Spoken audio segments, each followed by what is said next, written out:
In Yorkshire we have 4 great Cistercian monasteries, and because they were such vast buildings, because they were so connected with every single part of society, from the economic structure to just the populace everyday lives, we have the ruins, we have the great buildings which are still there in all their usually rather Gothic glory. So we can still see just how vastly wealthy, just how humongous and impactful they were within the landscape. You could see them from all around, so these sort of landmarks of monasticism still survive to this day. So the Cistercians were a rule or a body of monks that came over from France. They branched out from the Benedictines who followed the rule of Saint Benedict, so they were the black monks, and they became Cistercians over here, the white monks, and we know that because of the sort of habits or the robes essentially that they wore.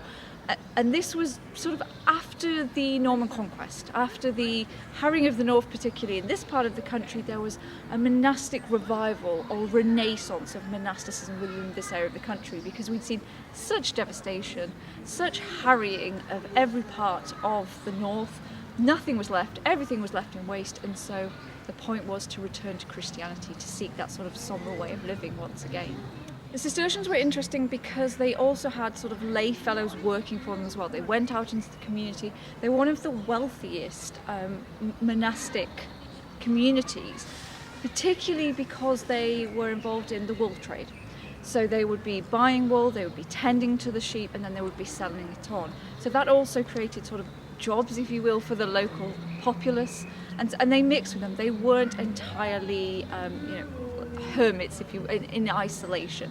So they had extremely important influence and impact on the north itself.